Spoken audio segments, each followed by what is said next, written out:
Well, I've never shared my experience with my stalker on here before, and we'll get there because there's two. So I'm gonna start by telling you guys about my gym stalker because this guy was a nutcase. Earlier in this year, my best friend and I had this routine where we started going to the gym at like the same times every day, 5 days a week. We're on that New Year's resolution grind. But we learned the hard way, you cannot do that if you're a woman, because this guy actually ended up learning our gym routine and like straight up stalking us. So it was both of us. So the first time we became aware of this guy, we were taking turns on the back extension machine. This image is from a different day at a different gym, but just to give you the idea. This is me on the back extension machine. This is what it looks like. Notice how there's two. There's usually two. So it's the one where you like hold the weight to your chest and kind of go down and up. You're like ass out while you're using this machine. I'm in the middle of my set and my best friend turns to me and she's like, dude, that guy is totally watching you. I look over and there's this guy like on the green and he's just like standing there so obviously like watching me, just like, it was probably like late 40s, early 50s, but bro couldn't have possibly made it more obvious. So he saw that we very clearly noticed what he was doing. I keep doing my sets and what I think happened is he was like, oh, I need to make an excuse as to why I was doing that. That was way too obvious. Because I see him out of the corner of my eye start to walk over to us and he grabs the weight I am holding as I am mid-set. So I take my AirPod out of my ear and I'm like, hi. And he just goes, do you mind if I like finish my set real quick? Keep in mind, we have been across the gym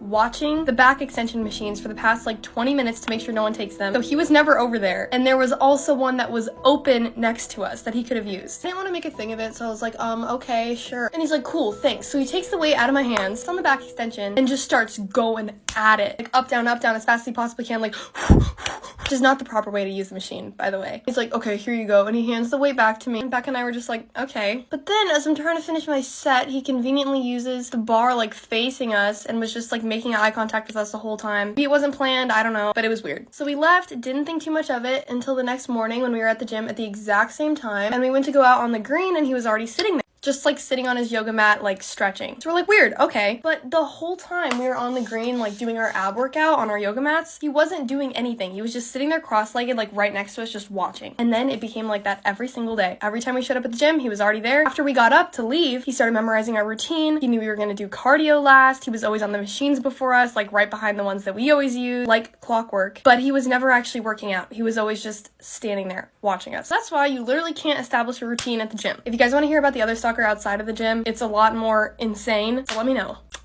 I've been cheating on my husband for 10 years and he still doesn't know. Disclaimer, is not my story time instead of me on Instagram. I'm a serial cheater and I actually don't have any shame about it. You see, what makes me happy in life is other men that are not my husband. You see, in order to get out of the misery that I was living in, I had to marry up. And marrying up sometimes means marrying an ugly man. Me, on the other hand, I'm actually really beautiful. And I'm not just saying that. I've been in beauty pageants for about 5 years now and I've won everything. I grew up really poor and I just didn't want to be in that situation. I was working at a gym when I met my now husband. He reeked of money. Nice car, big watch. So I put my seductress powers to work and he literally fell in love with me within a month. I wasn't even attracted to him. He's kind of ugly. I'm just being honest. I started cheating on him the minute we started dating. I even had a boyfriend at the time. I broke up with the boyfriend to make room for my fiance, but I kept my boyfriend as a side piece. Coincidentally, I became a sugar baby at the same time. So I had a bunch of old guys giving me money and my fiance giving me money. And my whole plan was to just basically save up enough money so that I could just be independently wealthy without needing any man. But the money is just too good with my husband. You see, let me explain. He works in illegal things. Part 2 is up. I've been cheating on my ugly husband for 10 years and he still doesn't know. Disclaimer, is not my story time instead of me on Instagram. So my plan was to have all my sugar daddies and my fiance at the time basically just give me a lot of money. Eventually I would just save up enough money to be independently wealthy without needing a man. But when I moved in with my fiance, who is now my husband, I realized that the luxury and opulence of his life was just on a whole other level. The thing is, he kept a few things from me before the wedding. After the wedding, he added me to his will. And if anything happens to him, guess how much I'd be set to inherit? $40 million.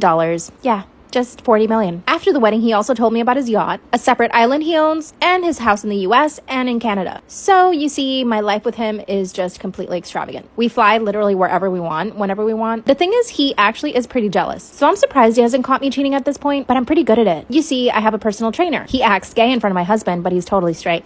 And this is actually the ex that I was with before I got with my husband. And because my husband travels a lot, I pretty much travel wherever I want to, separately. And this is when I take advantage and just basically hoe out. No, I'm not saying this is a great thing, but if you're poor, marry up. And if you guys want to come for me in the comments, you totally can. I know I take advantage of men. They also take advantage of me. It's transactional. And if you're married, I bet he's cheating on you. Or she. Watch your back. Bye.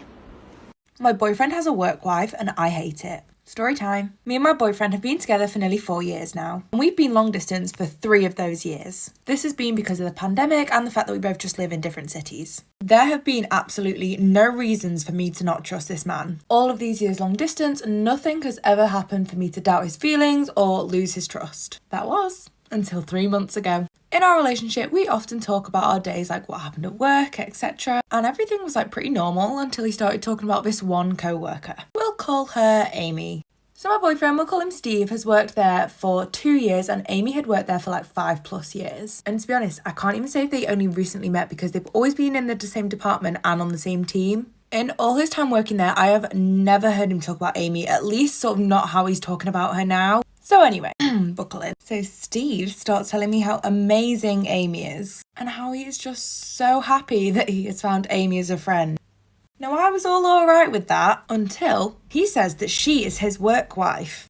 Now, I know the concept of a work wife and a work husband. And to be frank, I don't like that. So at that point, I asked how long they had been each other's work spouse. And he said it had been about 3 months. And then he said about how his office had started to joke about how good him and Amy looked together. So apparently his office are trying to get them together by giving them projects that they always have to do, just the two of them. And this has made them grow closer. He always tell me how they look after each other. And Amy even goes as far as to pack my boyfriend lunch every day. So apparently Amy would often ask him what he wanted to eat. Then she would go home, cook it and bring it for his lunch the next day. You know, I really couldn't bear to hear anymore. I just felt so betrayed. I just feel so lied to. I just keep thinking about all the times I'd asked how his day was and this Amy girl and these stories just never came up. I didn't even know Amy and him were even that close. And then I never had any idea about his co-workers teasing them. And now I just don't know what to do. I have spoke to Steve about it, but he says that I'm just blowing things up for no reason. And I just feel so betrayed. What do you think I should do? My husband and I have not lived an ordinary love story. I met him after an abusive relationship. I was in no shape or form to trust any man ever again. And I dumped all my trauma on him because I thought all men were the same. He never gave up on me and he loved me relentlessly. I was not in love with him at first, but love came easily and passionately because he made life so simple and life so easy. He became my best friend and my everything. We got married, dreaming of our happily ever after. The first trial we faced was my inability to have a child. For 4 whole years, I had 3 miscarriages. And he was always by my side, holding my hand and telling me everything will be alright. He was the one who lifted me out of my gloom and promised me that one way or another, we will have a baby one day. I don't know what I would have done without him then. Then God blessed us with a baby girl, the 5th year of our marriage. I remember how his face lit up when I told him the good news. He went down on his knees and cried like a baby. Throughout my pregnancy, he took such sweet care of me and he treated me like an egg. He was with me through every stage till our beautiful baby girl came. When our baby girl turned 3, he had a stroke.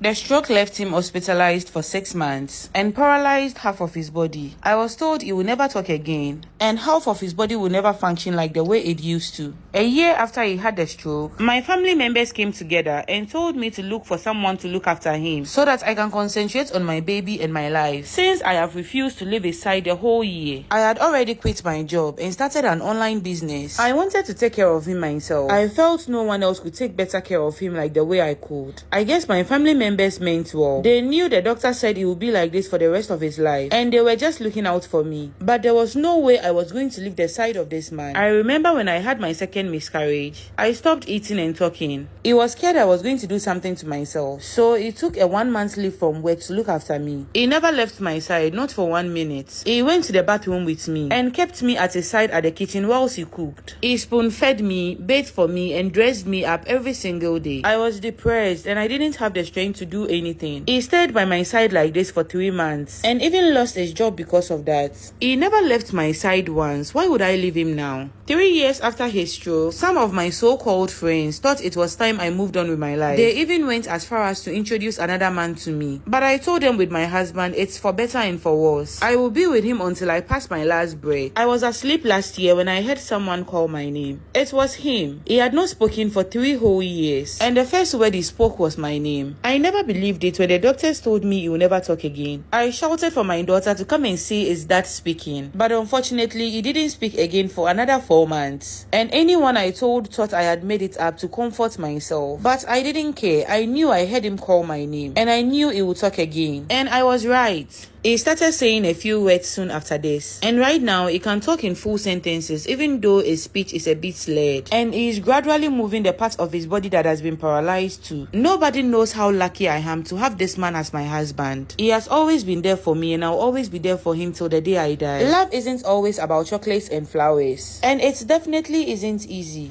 And even if life gets messier than this, I will choose him over and over and over again.